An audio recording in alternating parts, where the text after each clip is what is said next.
Good evening to all. Welcome to the Institute for Human Sciences. My name is Ivan Vejvoda. I'm a permanent fellow here, and I will host this evening with our...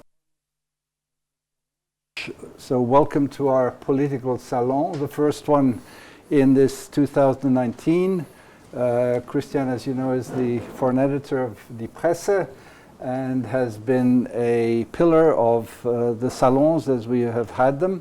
And we are here this evening, and I guess that's why we have a great turnout, to welcome Misha Glenny, who will talk on the topic of McMafia and the geopolitics of crime. But let me introduce, before Misha takes the floor, very briefly, for those of you who are unacquainted with his prior work. Misha is a journalist and writer. He worked for The Guardian and the BBC. He actually lived in Vienna for several years in the late 80s, from 1986. So this is, in a sense, his own town. It was a time when he covered the end of communism in Central and Eastern Europe and the breakdown of Yugoslavia, and his first two books were in fact devoted to that. And very appropriately, his first book, after Fukuyama had written his book, The End of History, the title of his first book was The Rebirth of History, as those of us who come from the former Yugoslavia, myself included, went through that very difficult period. He then wrote The Fall of Yugoslavia in '92, and then sort of went back to a deeper insight into the history and wrote a big book called The Balkans, Nationalism, War, and Great Powers. And if I may add as a footnote, those of us who wrote or lived it thought that this was a total exception to the rule, that there would be populism, nationalism. In fact, it turns out that this was a sort of harbinger, an announcement of what we are unfortunately living today in many countries, where far right and far left populism has reared its ugly head. The theme of tonight was the theme of his book, published 10 years ago, McMafia, in 2008. And he subsequently wrote two books, one on the dark market, which is basically an extension of the theme through cyber crime, and then finally a book on Brazil called Nemesis. For full disclosure, Misha and I have been friends for, I dare not say how long, and so it's wonderful to have him here with us today, and as a visiting fellow at the Institute for Human Sciences. Misha. Thank you, Ivan. I'm going to... oh, please. I always get worried when people clap before I've actually said anything, because it might be absolute nonsense. So I'm going to stand up. Unfortunately, I was going to have a presentation with me, but largely due to problems with my equipment, I won't be able to show it, unfortunately. So you'll just have to put up with me talking. So I'll try and talk through what I was going to say with the presentation. So as Ivan pointed out, I came here in 1986, and I was working for The Guardian and New Scientist, writing about Eastern Europe. My relationship with New Scientist was perfect because I knew nothing about science and they knew nothing about Eastern Europe, and so we got along very, very well indeed. But before I came here to Vienna as a correspondent, I was actually part of an organized criminal syndicate. And I used to smuggle books and dismembered Xerox machines across the Iron Curtain into Eastern Europe to groups like Charter 77 and Solidarity and the Hungarian opposition. So I know what I'm talking about when it comes to organized crime. I used to stuff the material. Well, the best thing to do if you want to smuggle stuff across Eastern Europe, always choose the Romanian railway carriages, because they're the ones that are always falling down. So I was able to put the material behind the toilets in the paneling of the train, because they were very easy to take apart, stuff them there, do it up, and then when I got over onto the other side, take them out again. It was great fun. So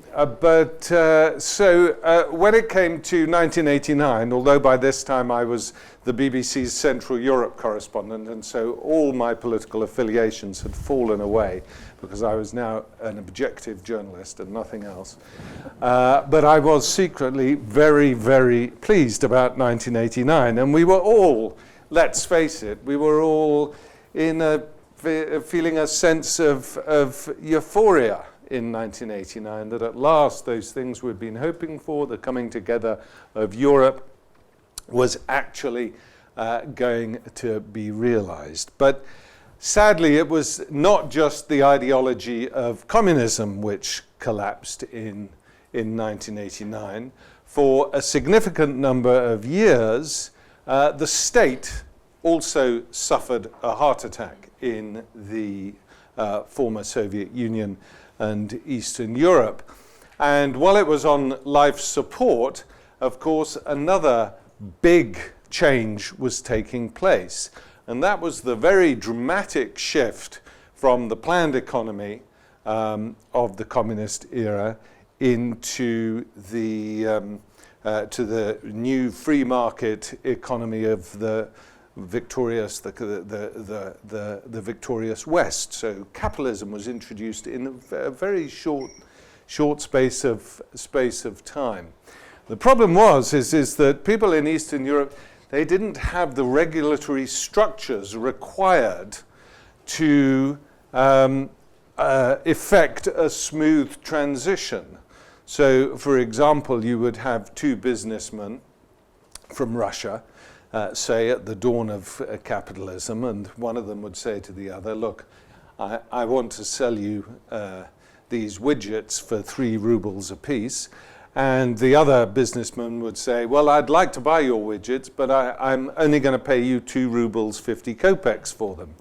And the other one would say, well, let's go to a commercial court in that case, and we can resolve this dispute through those mechanisms. And then the other one would say, unfortunately, there is no commercial court system here in Russia because the state, as I said, has had a heart attack. But then he would say, but don't worry about it because I've got a solution, because I have friends who belong to a so-called privatized law enforcement agency. And I'm sure that they will be able to persuade you to accept a reasonable price for the widgets. And then the other businessman said, oh, that's fantastic because I've got a privatized law enforcement agency too. And I'm sure they can make you accept an even more reasonable price. Now, the privatized law enforcement agency is known more colloquially by us as the mob or the mafia. And this is exactly what happened in Sicily in the 1850s and 1860s, when you had a rapid transformation from a sort of late feudal system to an emerging capitalist economy in Sicily, which is why the mafia emerged then in that part of the world. And the same thing was happening, but on a huge scale, in the former Soviet Union after 1989 and 1990. And this is extremely important because what it means is that in Russia and elsewhere, capitalism and organized criminal structures were integrated right at the very beginning. You can't separate them. So what would happen, of course, is that you got a few very smart people who were ahead of the game in terms of entrepreneurial spirit in these countries, and they would make a lot of money very quickly, basically by seizing state assets and privatizing them. It was done in different ways in different East European countries, but this is what happened. And this was the oligarchic class. So, for example, if you take people like Berezovsky or Abramovich, Deripaska, well, if we take Berezovsky and Abramovich, one of the things that they were doing is they were buying oil for $1 a barrel in Siberia, and they were selling it in Latvia onto international markets for $30 a barrel. So this was absolutely enormous markups. But if you were going to prosper when you were playing this game, you had to have your own private protection agency to make sure that other people didn't move into that market. And we saw this being replicated all over Eastern Europe. I don't know if you know, but between 1989 and 1991, the Bulgarian government was so broke, it was so penniless, that it was compelled to fire 14,000 police officers and intelligence agents in Bulgaria, 14,000 people. Now, at a time when your state is collapsing and your economy is going south at a rate of knots, probably the last cohort of people you want coming onto the labour market are 14,000 people whose primary skills are surveillance, smuggling, sabotage and murder. But that's what happened in Bulgaria, and that's what happened everywhere else. And very soon, I don't know if you remember in Bulgaria, do you remember before the Cold War was over, during the Olympics, the Bulgarians, small country, 9 million people or whatever, they would always win medals at the Olympics in things like wrestling and weightlifting. And these guys in Bulgaria were basically communist superstars. And they had a tremendous status, and that status, of course, was underwritten by the state. But when the state collapsed, they could no longer finance the wrestlers and the weightlifters. And so you had this unholy coming together of former police officers and former soldiers and weightlifters and wrestlers, and they all joined in the game of becoming privatized law enforcement agents. So So you had this criminalized class, a large criminalized class, and remember, the state is still having a heart attack. It's still lying flat on the table. And so the people involved in privatized law enforcement agencies who are facilitating the market activity of people like Berezovsky and Abramovich, in a very short space of time, they say, wait a minute, we can involve ourselves in this game as well. Why don't we join in the market? So instead of just regulating the markets, they became involved in the markets as well.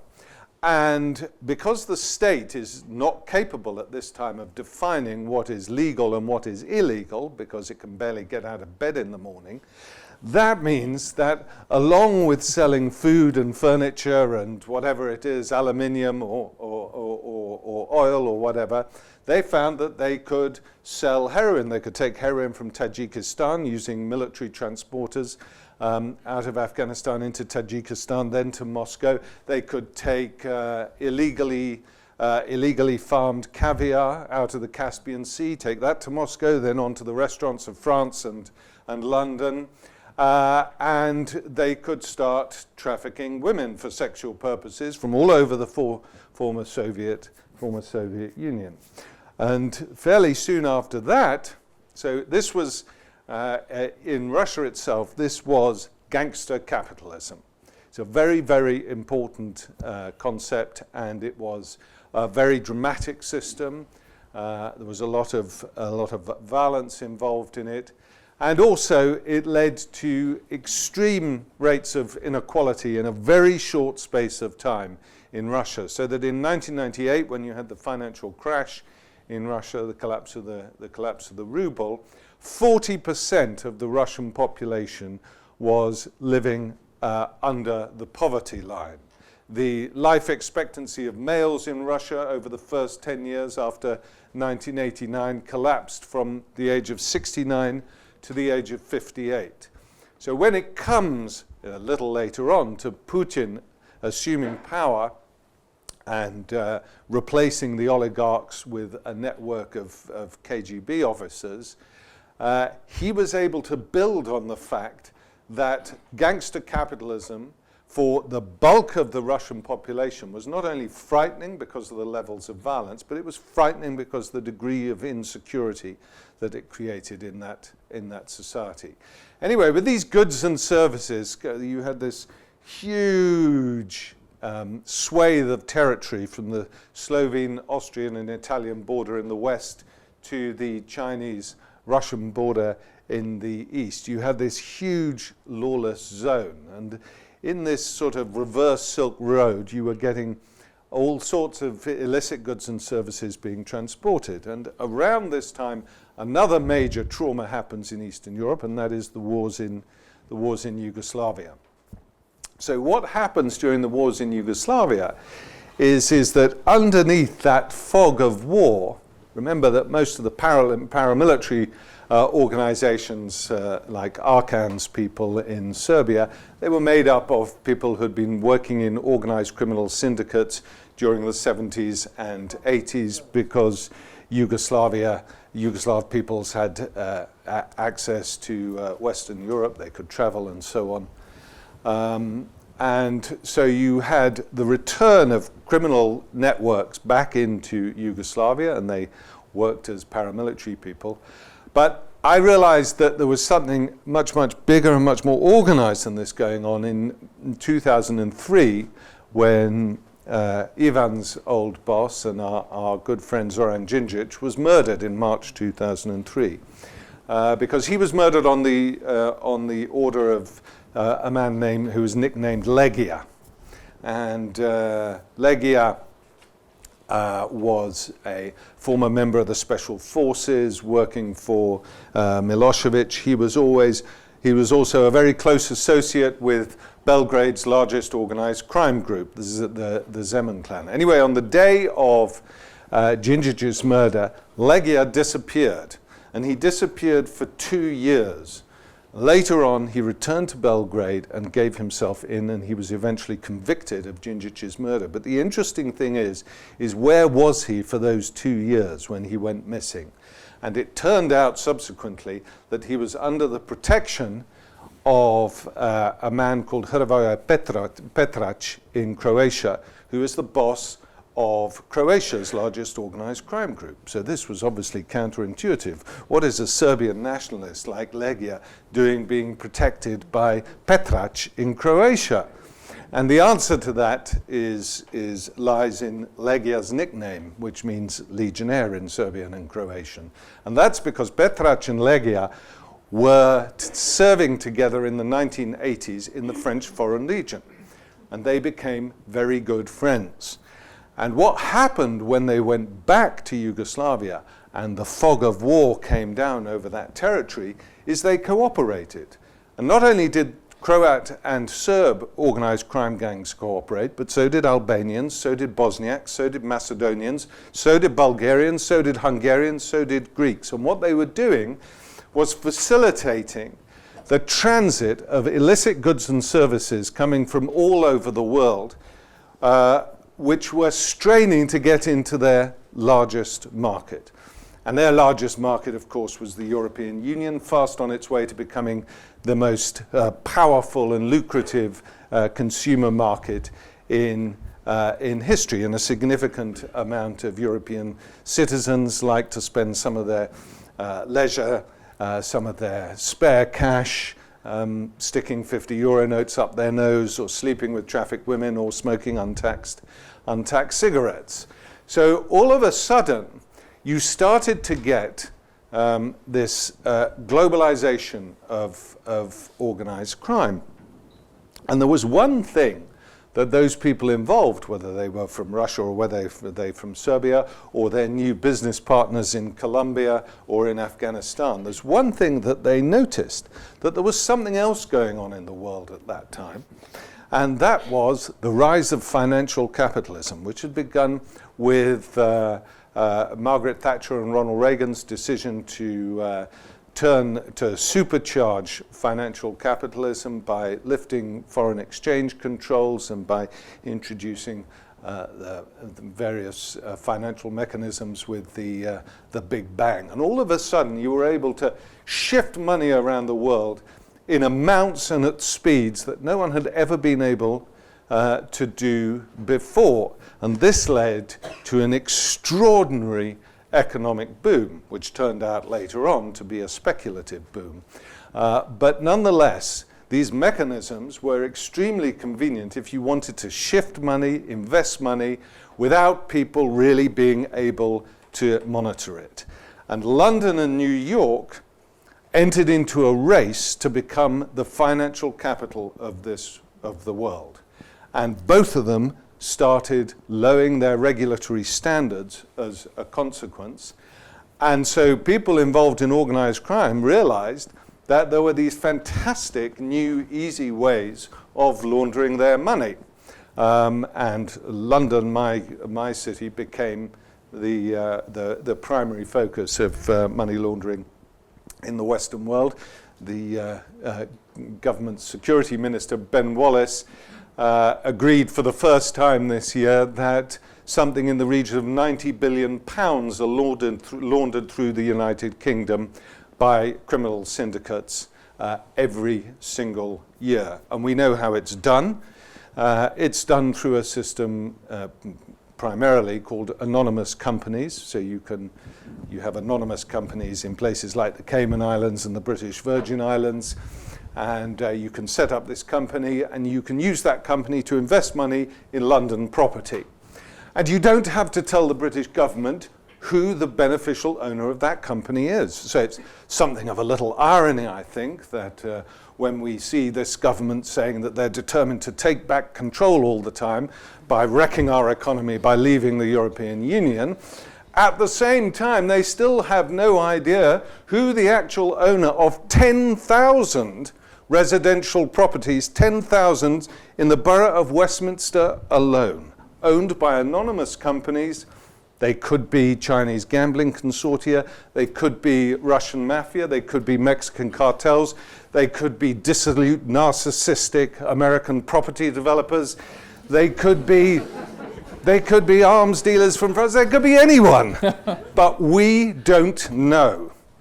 And that money goes in and out of our country the whole time, and a lot of it is criminalized money. So these two things, the collapse of the former Soviet Union and the very sort of traumatic introduction of market systems, combined with the rise of financial capitalism, of what has facilitated the globalization of organized crime. Now, before I finish, I have to just briefly add a sort of geopolitical dimension, because something else changed in 1999 and 2000, and that is we saw the rise of a different type of criminal organization. So I don't know if you remember the year 2000. The year 2000 was the first time that we saw a computer virus go around the world in less than 48 hours. And it was called the I Love You virus. And it was very, very, very successful, because there you were, it was a weekend, you'd be working away at your computer, you'd be very, very bored because it's a weekend and you're working. And then all of a sudden in your inbox, you'd see an email drop in and it says, I love you. And it would be from somebody you knew. And it may well have been from somebody who you've always harbored a little flame for, and you get very excited by that. And so as soon as you see that, you click on it, and then you're doomed and your computer is infected and you spread the virus all over the world. Now, I was very fortunate when the I Love You virus first came out, very fortunate indeed, because the first person I received it from was my ex-wife. And she harbored all sorts of emotions towards me, but I can assure you, love was not amongst them. So as soon as I saw that there, I love you from, straight into the recycle bin. Now, this was at the very beginning of a huge rise in criminal activity on the internet. And there was a wonderful website called carderplanet.com, and they came up with the revolutionary method that ensured that cybercrime was going to spread, and that spread very, very quickly. And that was, they were criminals. So Carter Planet was a sort of Facebook for criminals. You could go there, you could buy and sell things, you could download the latest viruses to use against your enemies, all sorts of things. And Carter Planet, they came up with the escrow system for criminals, because the problem for criminals is if you're doing business on the internet, you're faced with this dilemma of how can I trust the guy I'm doing business with, because I know he's a criminal, so he's axiomatically untrustworthy.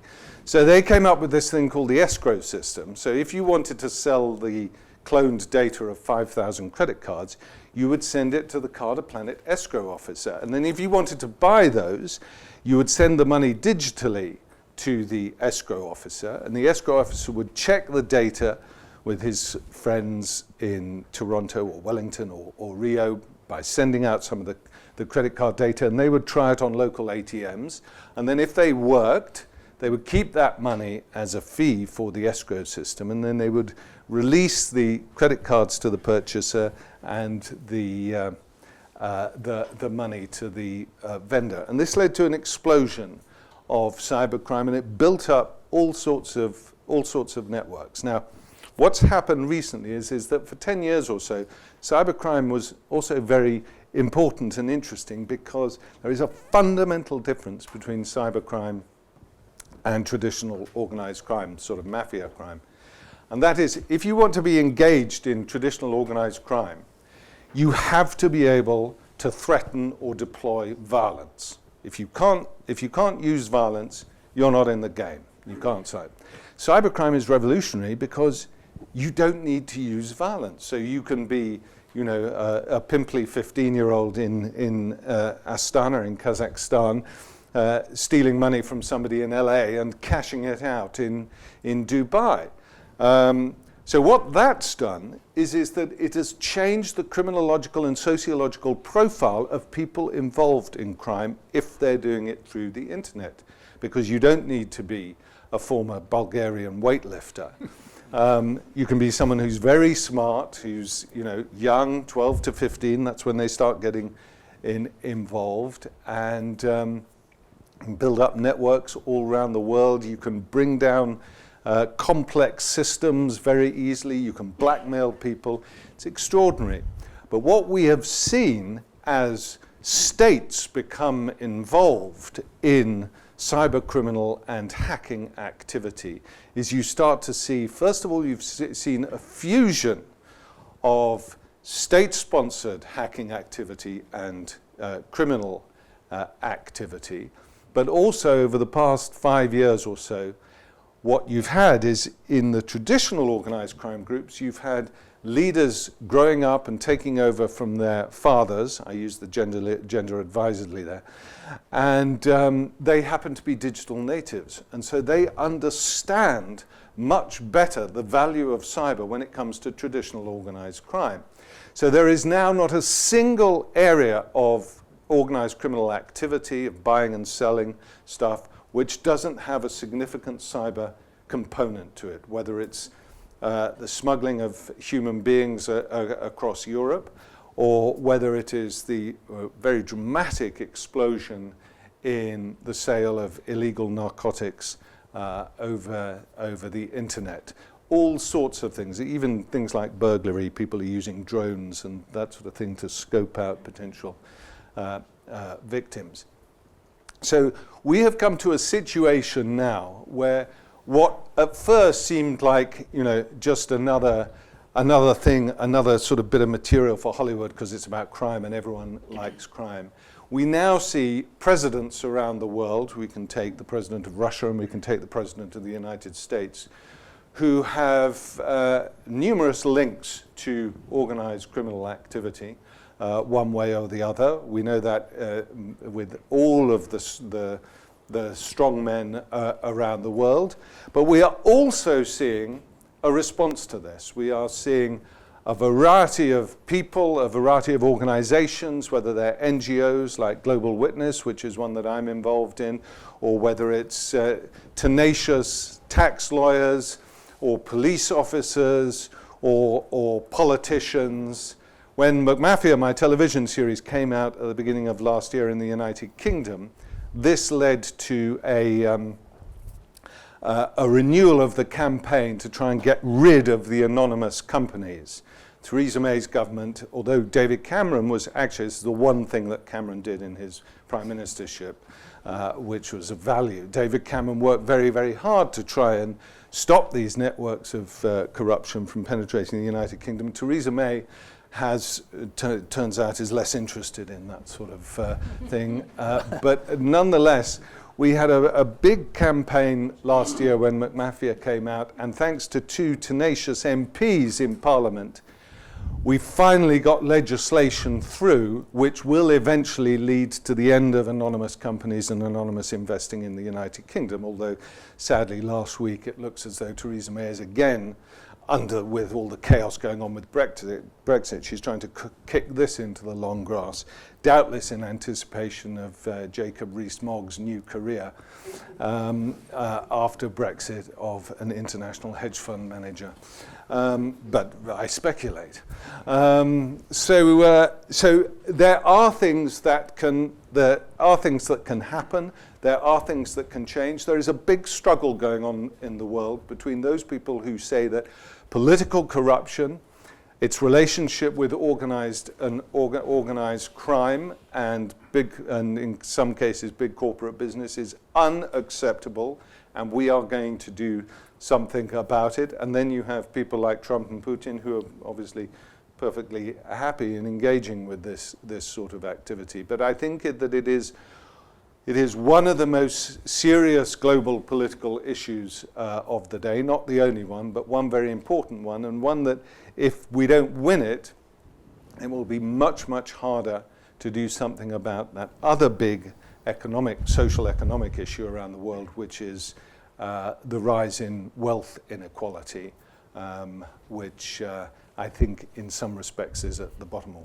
all of this. Anyway, that's quite enough from me, and so I'm going to be quiet now. Thank you very much.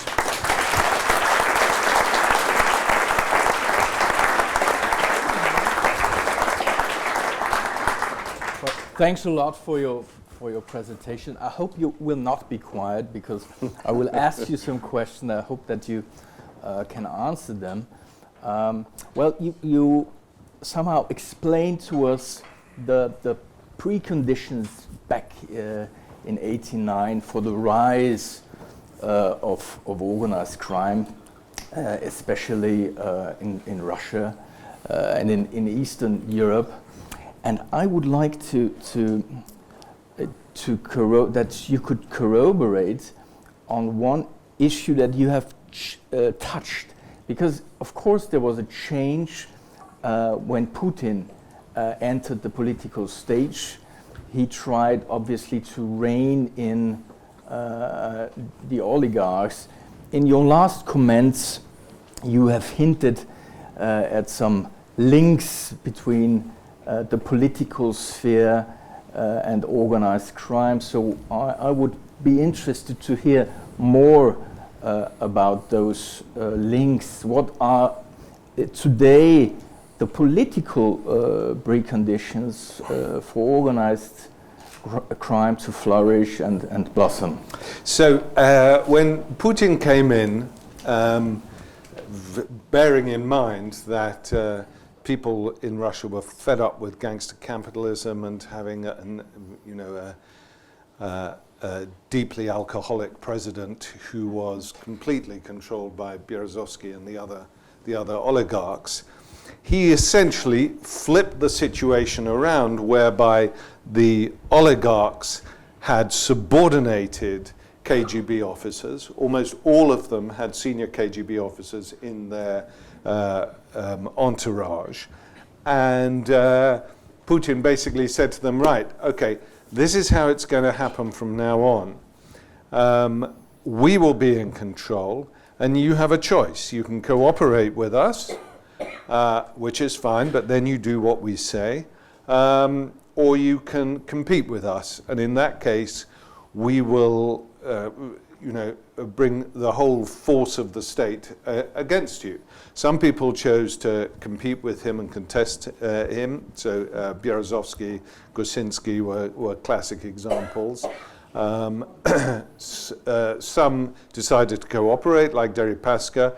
Abramovich. So Abramovich at the time when Putin came to power was governor of Chukotka province. And when Putin came to power, Chukotka, like all provinces, elected their governors. And one of the first things that Putin did was to abolish the election of governors because it created local power centers. And he said to Abramovich, okay, this is the deal. You have to sell us half of Sibneft, half of your oil concern. You can keep the rest and you can do with it what you want. You can go and buy a Premiership football club if you like. We don't care. You can move to London. But you have to remain as my appointed governor of Chukotka province and do what I say. As it happened, Abramovich didn't want to be Chukotka province governor anymore, but he reluctantly accepted to do it, and then he was able to move to London, buy Chelsea, and so on and so forth.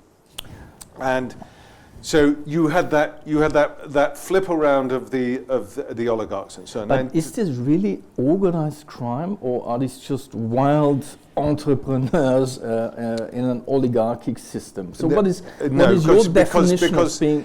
Because of the fact that the oligarchs are still relying on their criminalized entourages. Now, you can legalize them and say that they are now a registered privatized law enforcement agency, and that's one of the things that you can do.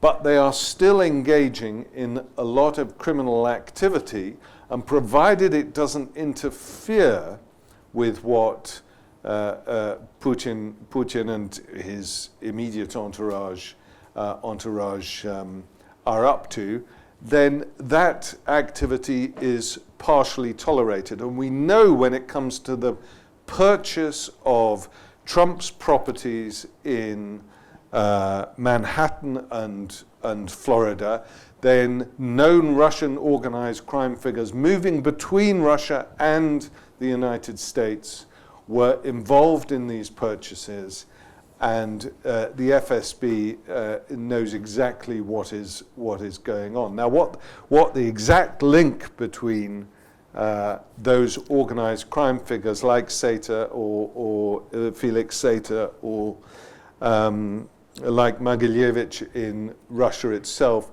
actually is with the FSB and Putin and Trump, we're not entirely sure. We know about Sater, we're not so sure about Mogilevich, but we do know that Mogilevich is involved in this. So yes, you do see organized criminal figures engage with this, and you still see a lot of cigarettes coming through Russia, untaxed cigarettes, which then go through Poland and elsewhere and onto the European Union market. Women are still being trafficked.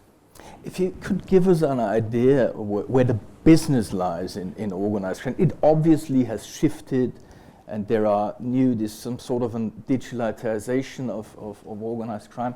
But if you would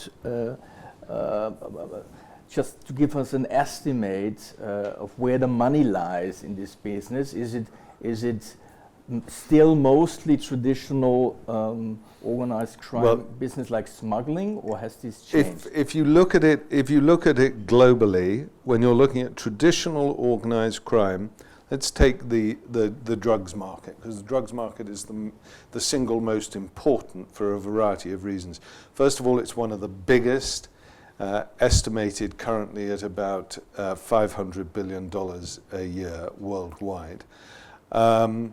Secondly, it is an important entry point for a lot of people who become involved in organized crime. It's easy to get into the drugs market quite quickly.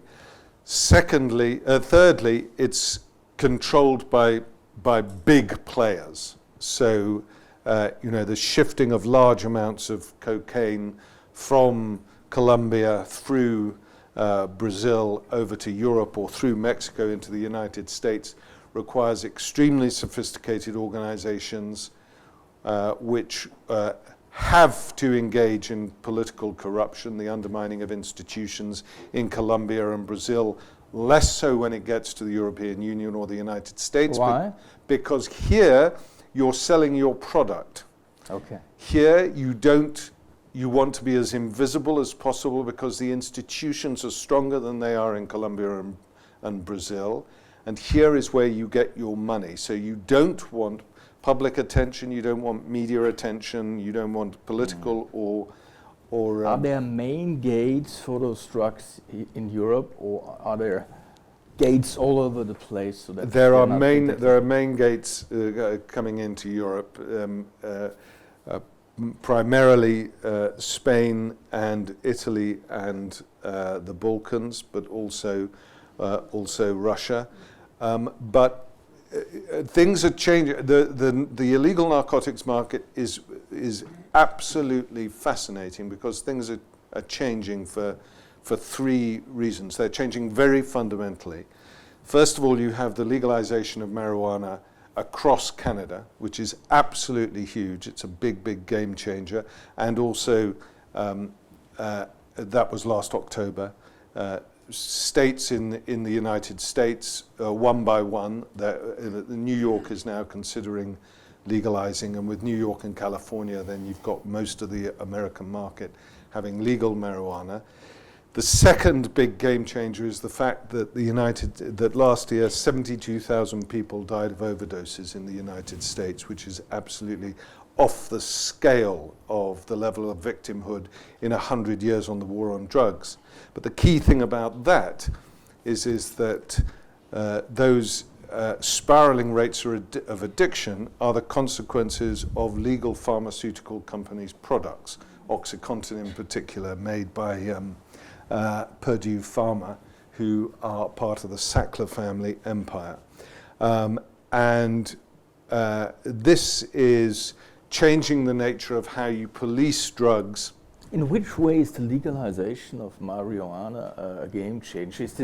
Is this good news or bad news? It's very good news. It's very good news. The illegal marijuana trade in Canada, according to Canadian official statistics, is worth 11 billion Canadian dollars a year. That 11 billion dollars stays outside of the state's purview. It's an unregulated trade. What Canada has done is the marijuana that is sold will now benefit the licit economy, including the state.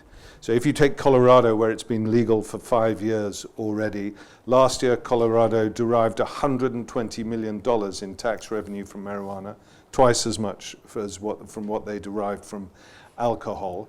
And those tax dollars are hypothecated. They go straight into the public health and the public education system. And the point is, and this is where Canada is really important, is now you can research into marijuana, its benefits and its drawbacks. As a medicine, it's an extraordinary medicine anyhow. And up until now, because of the war on drugs, we haven't been able to research it scientifically properly. But also you can regulate its strength, just as we did with alcohol. You can ensure that you don't get large amounts of the psychotic varieties spreading around the place, and so on and so forth. But then, there's a third thing which I haven't mentioned, and that is when you look at the internet, what's been happening with the internet. About 25% of narcotics, illegal narcotics consumed in the United Kingdom now, are sold via the internet. They are not sold on streets. Buying drugs on the internet is safer if you're a consumer. The quality is higher, but the problem for law enforcement, and if you persist with some of these policies, is that up until now, our drugs have been produced in Colombia and in Afghanistan, and the people who have suffered are the South Americans or the Central Asians. So, for example, in Brazil, last year, 60,000 people were murdered in Brazil. Over half of that was a consequence of the war on drugs. The death rate in Brazil between 2012 and 2016 was identical to the death rate in Syria.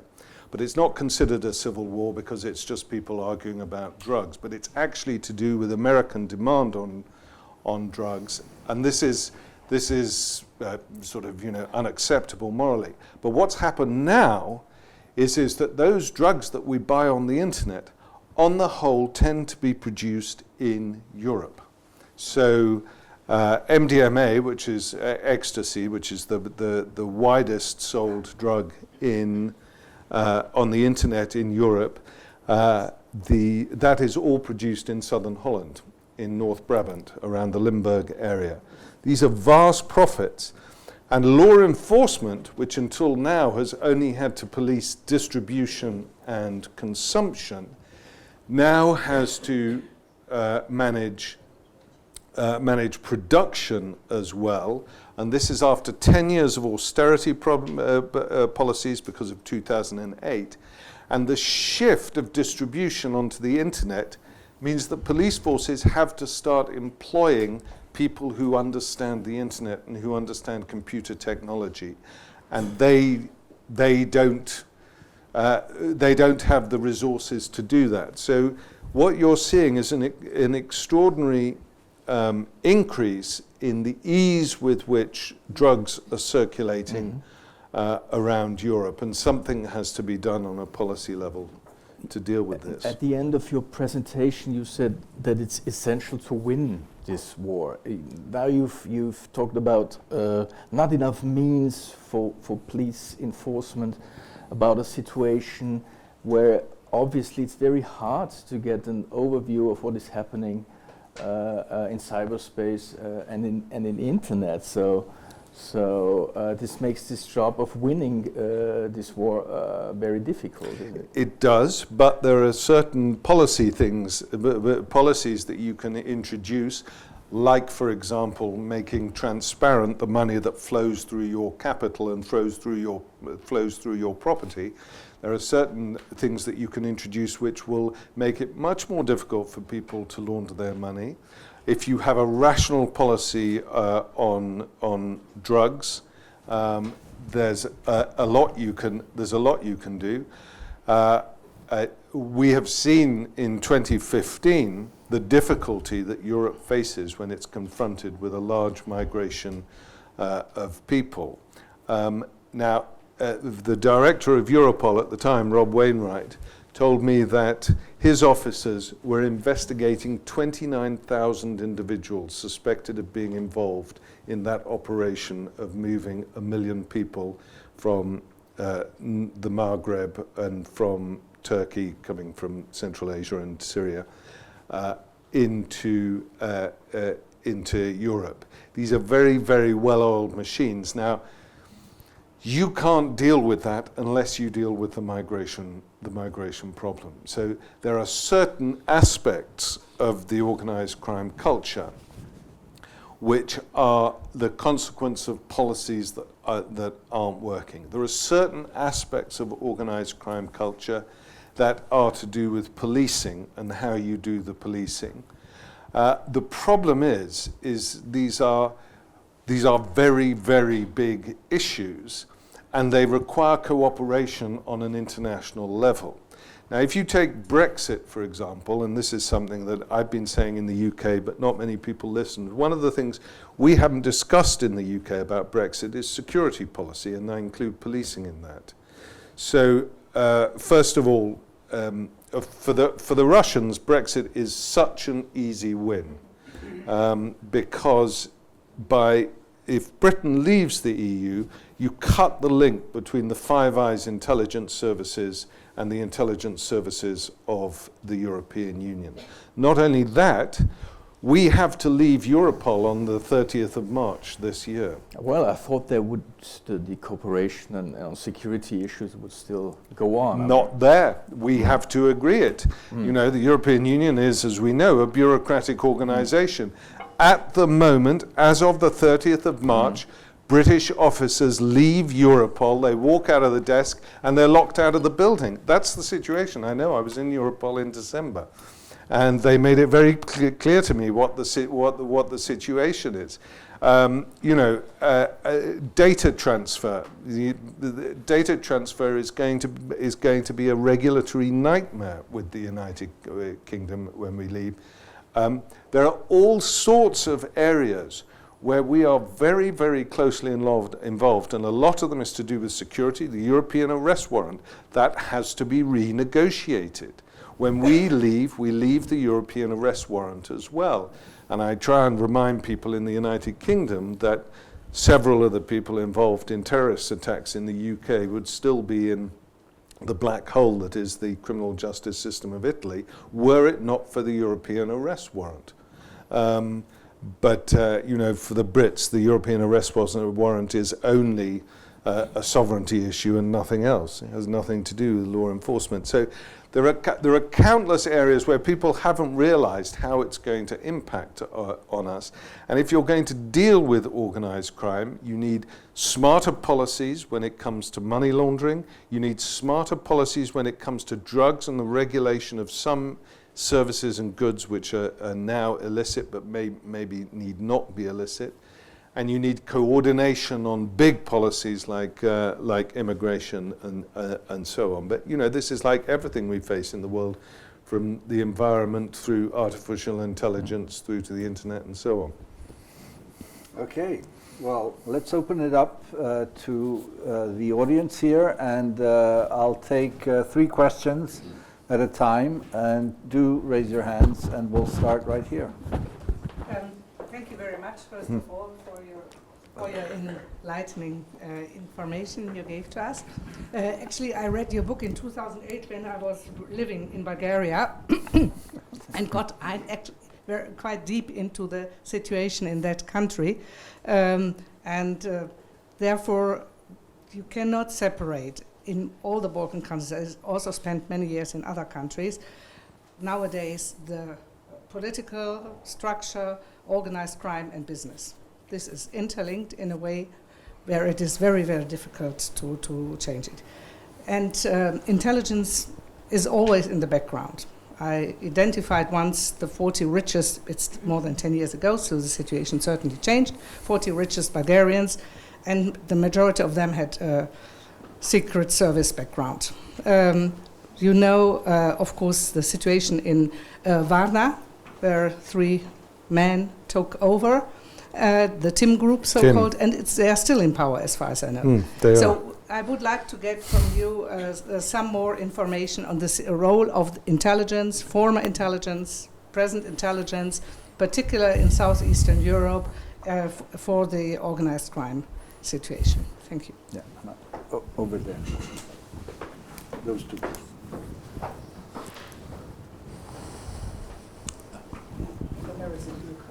Thank you very much for this entertaining but not always funny presentation. And well, my question is about the following. First of all, you didn't define what is mafia. You explain it on some examples. Would you large-scale corruption and breakdown of institutional, well, power also consider to be mafia? And if so, then you would have to, under the title Geopolitics, look also into the, let's say, mafia in Latin America, Africa, Asia, and so on. And then you immediately come to a question, why speak only about post-communist situation? Why not about post-colonial situation? Thank you. And then finally, the 3rd question there in the first round, right behind you, Anna. Yeah, thank you very much for a very interesting presentation. My name is Zabelinha. I originally come from Ukraine, but currently I work in the US for John Jay College of Criminal Justice, and we use your book, McMafia book, for teaching purposes from time to time, especially with undergraduate students. They love the style, that it's easy to follow, and it always has very nice examples. So we are very grateful to you for this book. Now, the reason why I came to Vienna is that because I'm running a winter school together with the United Nations Office on Drugs and Crime. So we have a couple of winter school participants with me. Raise your hands, those who are from the winter school. Okay. Those who survived. We have 40 participants, but they probably got tired of already 2 days of organized crime discussions. So because we have this partnership with the UNODC, my question has something to do with the UN. In the United States, especially with the Trump administration, there has been a lot of criticism of the United Nations, that it's dysfunctional institutions, that it's an expensive institution, and very similar remarks. So in your opinion, how would you evaluate the contribution of the UNODC, which was created slightly before your book was out? And what would you recommend, hypothetically speaking, in a perfect world, international organizations, UN and other, could do to help counter the problem of organized crime? Thank you. Okay, back to you, Misha. And could I just footnote Yes. that last one with the name of Firtash? Yes. Okay, Firtash. go ahead. Okay. Bulgaria, Intelligence agents are very important in all of this, and always have been. I mean, when I was talking about those people who were sacked in Bulgaria, some of them were intelligence agents, but not only that. If you look in Bulgaria in 1986, under pressure from Gorbachev, Zhivkov introduced joint stock companies. Where you could, foreigners could come in and invest 49% and 51% it would be Bulgarian state money. Actually, if you look at those joint stock companies, all of them were nominally owned by members of the DS, of the secret police. And what was happening, and you saw this in Poland, you saw this in Czechoslovakia as well, is that those people who were in intelligence agencies, they knew that communism was coming to an end, and so they were preparing themselves for a bright new future of capitalism and personal enrichment. And of course, they had the networks. So someone like Lukhanov in Bulgaria, who was prime minister, was a liberal Communist Party member and a very entertaining character. He was steeped, however, in networks in Moscow. And he was very important for the linking up, and particularly of the finance system between Moscow and Bulgaria. Poor old Andrei got it wrong somewhere along the line because he was assassinated in 1991, I believe, or 92, I can't remember. Very early. Yes, very early on. So, but obviously, the point about intelligence agencies is that you have network. Not all intelligence officers were involved in this. By any stretch of the imagination. But of course, the nature of intelligence is you have to deal with people who are involved in criminal activity. I have observed this most obviously on the internet, where my book on cybercrime was called Dark Market. Dark Market was a successor to Carter Planet. It was a forum for internet criminals, and there were undercover agents from virtually every European and American intelligence agency on Dark Market, pretending to be cyber criminals, but actually trying to gather information. What is happening in cyber is, I mean, people do not fully yet grasp the extent of how dangerous the dark net is, and what is going on with that, particularly with the most recent technological developments. So, for example, the Internet of Things, which is talked about a great deal, the Internet of Things has magnified the ability of people engaged in cyber malfeasance, not necessarily cybercrime, because there are all sorts of people who get up to no good. And 2 years ago, we had the first major Internet of Things cyber attack with something called the Mirai bot, which was 40 times more powerful than any botnet that people had identified before. And the problem with the Internet of Things is that we are outsourcing computer security to machines.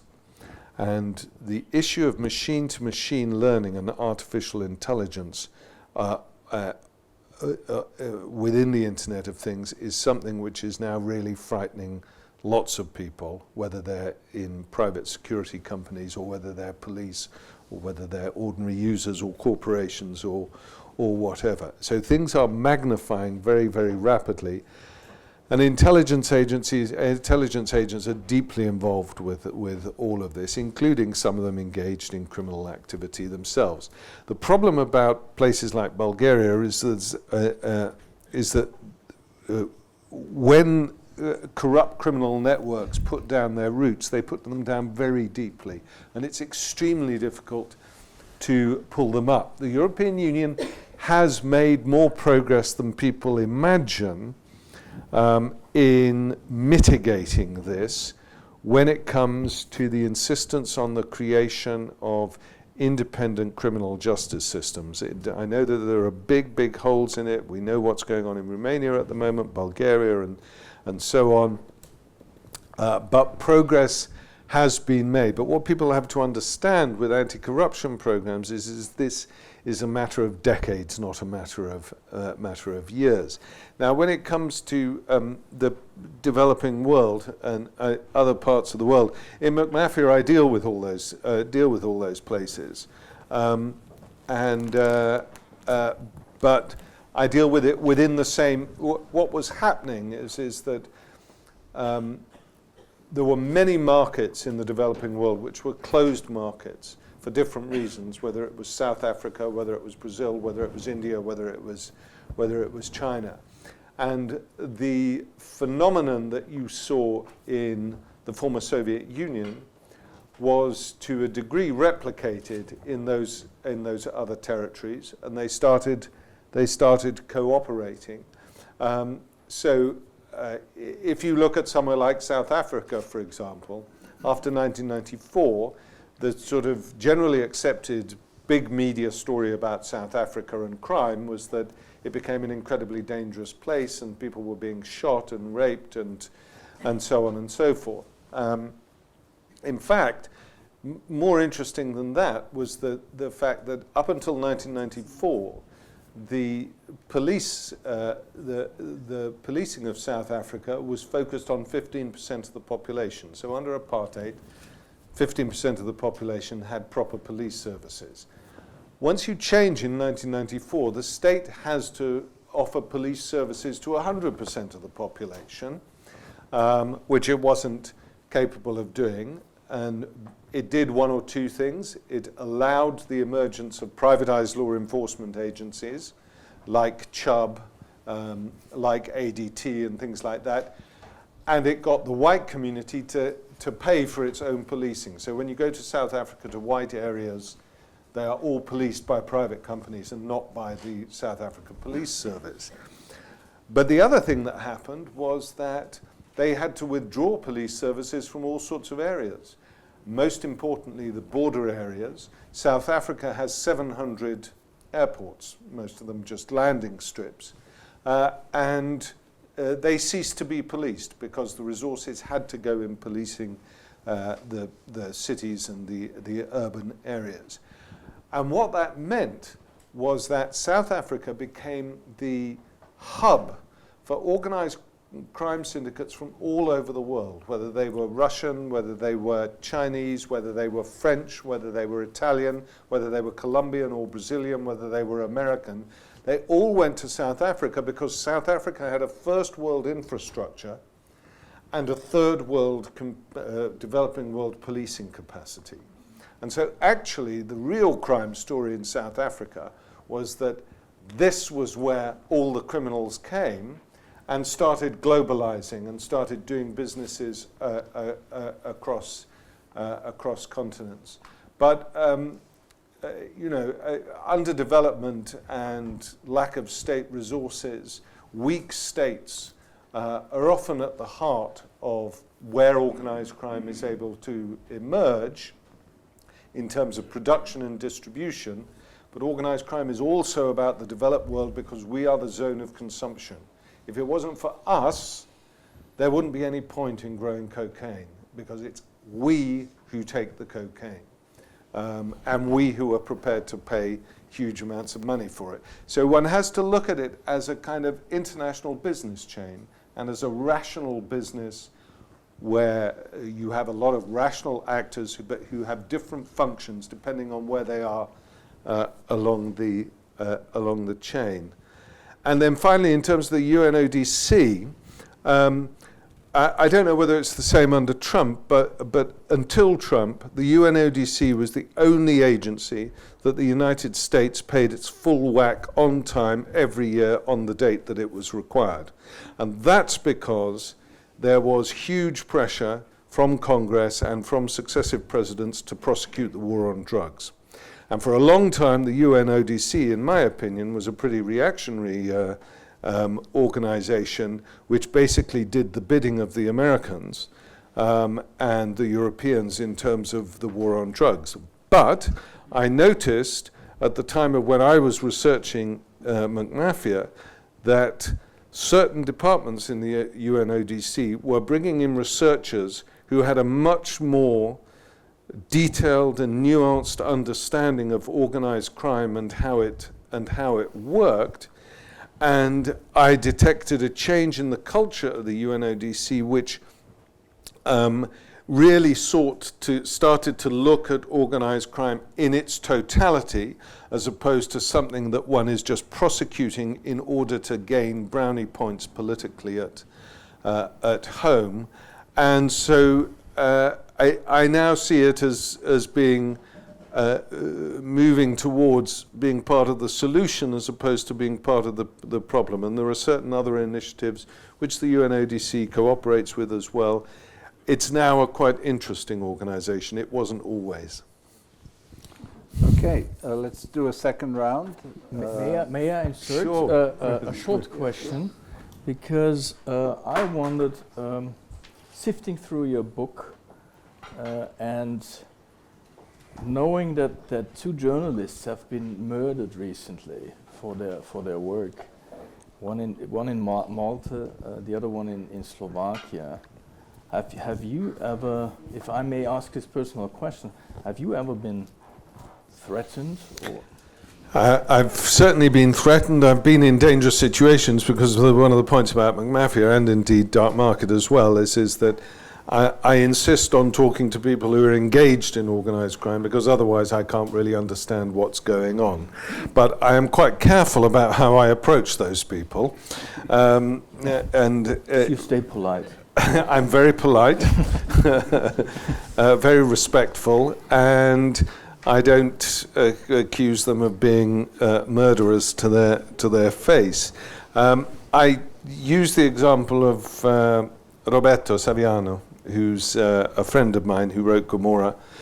And Roberto is an incredibly courageous man who stood up and pointed the finger at individuals who have, through their work as part of the Camorra, have wrecked the lives of countless Neapolitans and countless Italians. And he has become a very, very important symbol of hope for millions of Italians. And I admire his courage endlessly, and he's had to pay a huge price in his personal life for standing up in this way. So that is what Roberto does.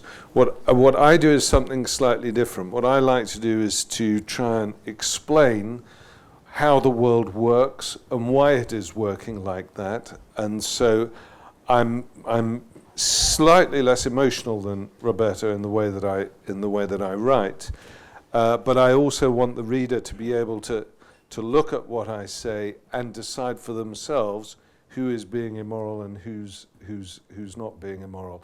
But essentially, Roberto and I have the same goal. We just go about it.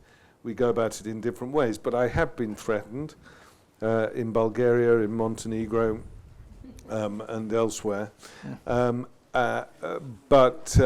I'm not as seen as much of a threat as somebody like Roberto is, who's very sort of energetically political as well.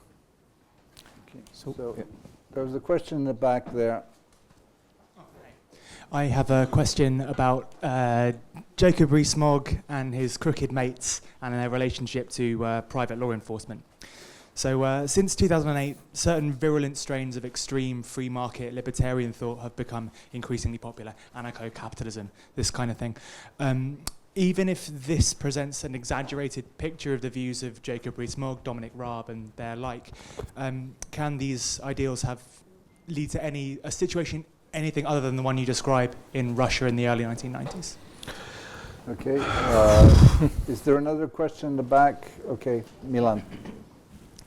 Thank you for the nice talk. I'm Milan Hanic here, junior visiting fellow. Can you stand up, please? Yeah, sorry. I just wanted to, I have only a brief question, and I wanted to know how virtual currencies and technology of blockchain. Sorry, can you say that again? I didn't hear that. Blockchain and virtual currencies like Bitcoin and others change the organized crime, whether it changes it. Got it. And final question over there, and then I'll come. I just want to ask, what kind of dimensions do you give to arms and child trafficking? What kind of scale are we dealing with, in your opinion? Okay. Right, Jacob Rees-Mogg, my suspicion is that those people are on that side of the Brexit debate, the European Research Group. My real bugbear is less with Jacob Rees-Mogg, although, you know, I think he's absolutely vile. But Liam Fox is the one who really worries me. So I think their aim is to turn Britain into a sort of, you know, a free-for-all for financial capitalism. That's what they'd like to see with a no Brexit. They want to turn it into an unregulated financial area. And I think, I mean, even leaving aside the moral aspects of it, you can't do that with a country like the United Kingdom because it's a very, very diverse economy, and you can't get everyone speculating on global financial markets in a country with 65 million people or whatever it is. But I think that's what that part of the Brexit supporters want, and I think it's no coincidence that he co-founded a hedge fund, which he has, of course, partially moved to Dublin and advertises to the rest of the world: protect yourself against the financial impact of Brexit by investing in my Dublin outlet. That's what he actually advertises, Rees-Mogg. I mean, the man, you know, he's sick. But anyway, that's a minor issue.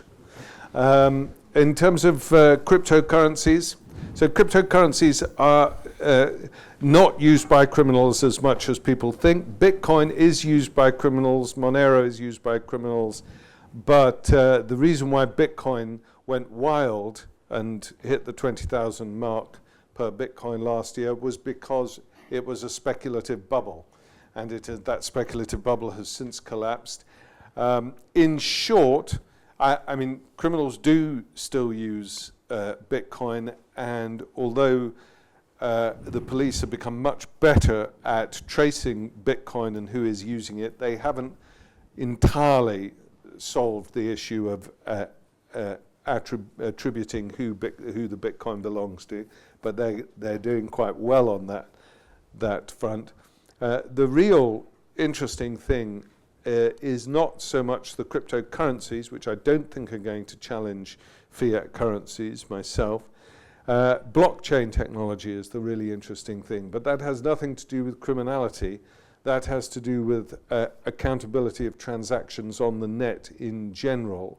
And what is really, really hopeful about blockchain technology is that until now, we have to give our data to Google or to Amazon or to whoever, and they then use that to make huge sums of money by advertising to us and selling it to advertisers, and they own our data. If you belong to Instagram, for example, you don't hold copyright on any of your photograms. Instagram holds that copyright, and they can sell it to whoever they want to for whatever they want, and you have signed away that the rights to those photographs. So, but what blockchain technology does is it flips that over, and so, for example, instead of your data being stored by Dropbox, blockchain technology enables you to put your data to all sorts of computers all over the world which are voluntarily involved in a network, and if Dropbox or Amazon or Google want to use it, they have to pay you. So you will start to own your data, And there is, going on at the moment, there is a lot of people at MIT, in Silicon Valley, around Europe, in Asia, who are working on blockchain and so-called Web 3.0, which is, with luck, is going to threaten these huge monopolistic companies who are, I think, potentially very, very damaging to our social and economic well-being. So that's what I'd say about that one. And then in terms of things like arms, and so on the child protection, I've done some work on children, and most of where that happens is not so much the trafficking of children, although trafficking of children does go on, but far worse than that is the explosion of child pornography on the internet. And the problem for law enforcement agencies with that is that this tends to be, child pornography tends to be distributed amongst interest groups who very frequently do not charge for it. So you're able to look at child pornography if you can provide child pornography of your own.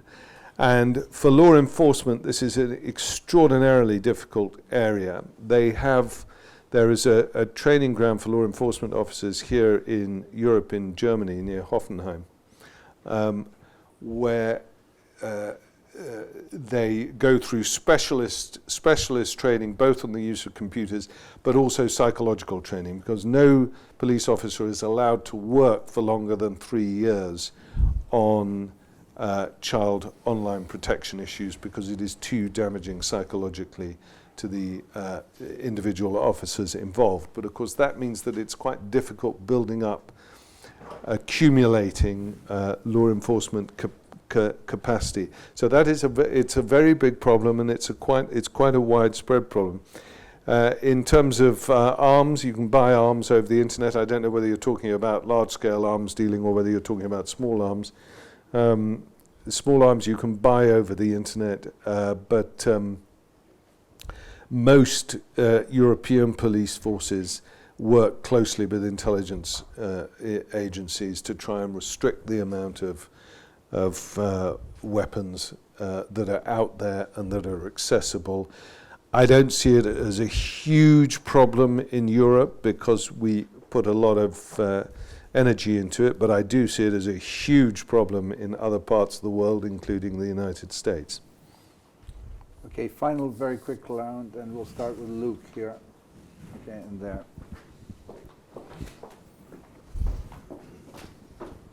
So my question was about the beginning of your talk, actually, in the 1990s and the transition. I was wondering if you thought it was inevitable in a way that oligarchs would, or parts of the state would respond to the introduction of market forces in this way, because you described the state as having a heart attack, and in some ways you could look at it from a different way and say, well, look, there wasn't a state that was capable of controlling and introducing effective markets. And if you look at it like that, does that mean that when the West came in and said, look, markets are wonderful and states are terrible and you just need free markets, they just sort of aggravated a problem that was already going to be there?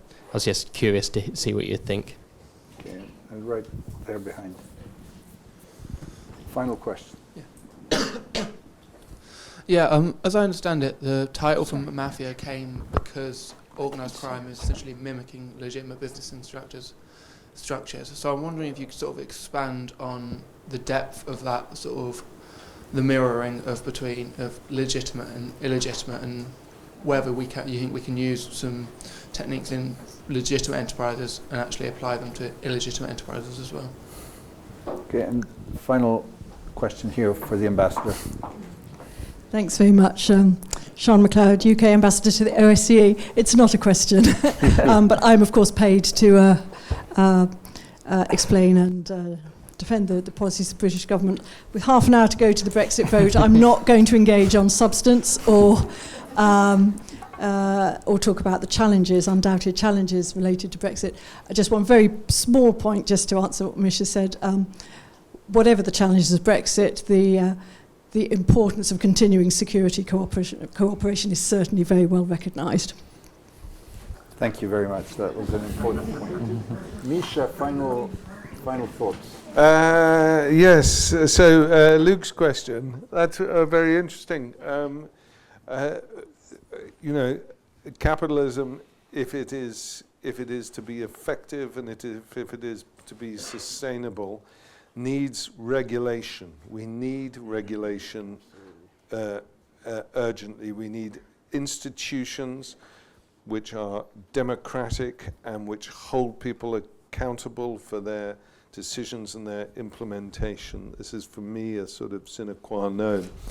There are two things. So after the Second World War, you had the Marshall Plan. Now, the aim of the Marshall Plan was clear. It wanted to rebuild Western Europe, primarily West Germany, because it wanted stability, and it wanted stability because America had a huge industrial capacity, and it wanted to sell its goods to places, and so this was mutually beneficial. Essentially, that same relationship existed between the West and Eastern Europe in 1989, but it wasn't, in my mind, to my mind, recognized as such, except, of course, there's one case where it was recognized, which was East Germany.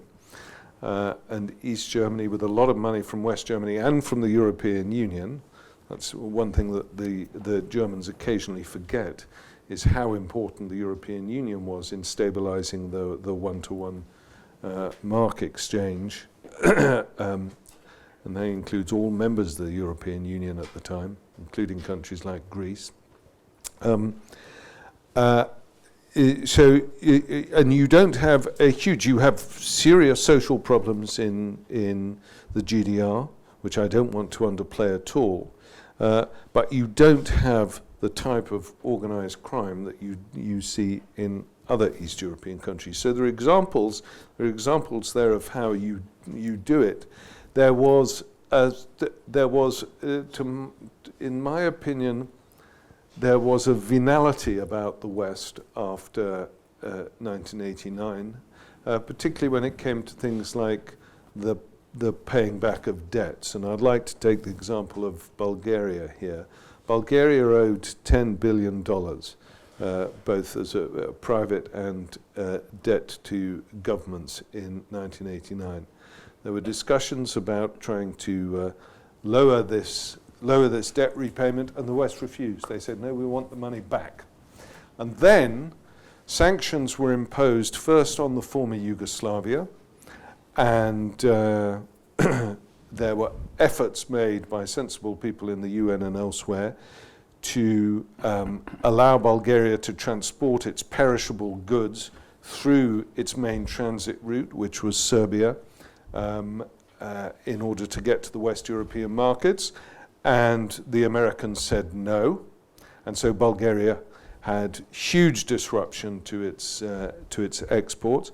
But not only that, it was owed $4 billion by Iraq, and then Iraq had sanctions put on it, and Bulgaria couldn't get its money back from Iraq, so it was doubly penalized. And for the West, essentially, those debts in Eastern Europe would have been peanuts. But I think that there was a sort of insistence that, you're now free market, you have to learn how to sink or swim, which certainly didn't discourage the criminalization of parts of the economies in Eastern Europe. And in terms of sorry, I've forgotten what the last question was. I do apologize. It was in relation to essentially organised crime mimicking legitimate business. Yeah, I mean, that shows. I think that organised crime just sees what works and what doesn't work. There's a couple of fundamental differences between. So we have a regulated market, and there was actually going back to an earlier question that I forgot to say. What the mafia is, we have defined the mafia. If you want to know the best way to learn about the definition of mafia is read the work of Diego Gambetta, the Sicilian mafia, and Federico Varese, the Russian mafia, and they explain what a mafia is. A mafia, when the state is absent, regulates markets and is an arbiter of disputes in a market. And as I say, what tends to happen, it's both legal markets and illegal markets. It tends to then get involved in the market itself and crosses over into that business world. But they have, if you're in a legitimate business, you have all sorts of things that you have to deal with in terms of regulations, bureaucracy, and so on and so forth. It's much simpler in organized crime because basically you have to ensure that you've got a market and that you can get your product to market, and your business risks tend to be law enforcement and your competitors. And that's really all you need to deal with. So actually working in organized crime is simpler, except when it comes to the money laundering, and that's why the rise of financial capitalism proved such a boon to organized crime, because they had relatively simple ways that they found they were able to launder that money and use it for their own purposes. There we go. Thank you, Misha. Thank you all for coming this evening. Thank you to those of us who are virtually here with us through the live stream. Thanks to Christian and Presse for the political salon, but above all, thank you, Misha. Thank you.